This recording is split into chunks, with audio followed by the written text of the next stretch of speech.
Hello everyone, welcome to our channel. In our channel, we cover gross anatomy lectures, histology, embryology, radiological anatomy, surgical anatomy, practical exam preparation, and anatomical variations. Those who have not subscribed, please subscribe now to our channel so that you will receive the everyday updates. So now we will again see the anatomic quiz. So before that, we will post the answer for the last question. Last question is Killian's dehiscence is due to superior constrictor muscle, middle constrictor muscle, inferior constrictor muscle, esophageal fibers. So the right answer is option 3, inferior constrictor muscles. So this inferior all these constrictor muscles are the constrictor muscles of the pharynx.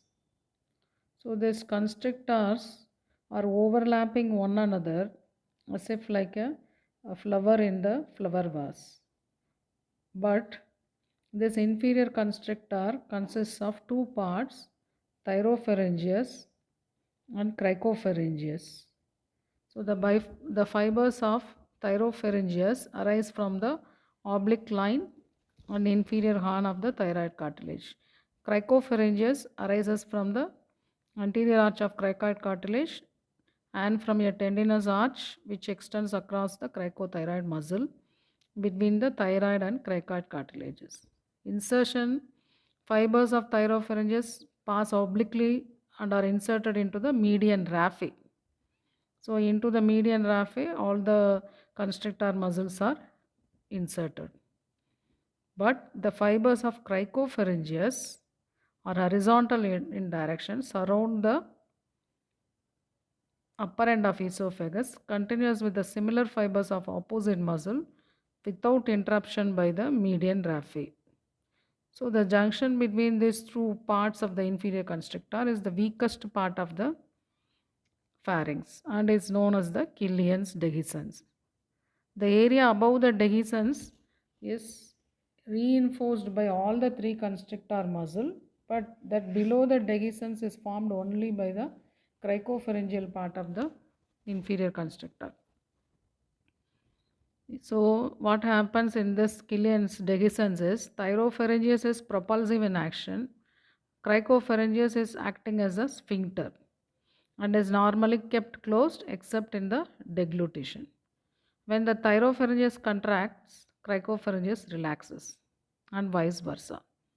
So in neuromuscular incoordination, when both parts contract simultaneously, the intrapharyngeal pressure increases so that the mucous membrane of the pharynx will bulge through the dehiscence, forming a pharyngeal diverticulum, which you are seeing in the right side image. It's also called as Zenker's diverticulum. It's a variety of pulsant diverticulum which may grow progressively downward and along the left side of the esophagus and produce dysphagia. So these are the details of the Killian's dehiscence. So we have completed the answer for the last question. Now we will move on to the today's question. So are you ready to see the today's question? Which cranial nerve supplies the lateral rectus muscle?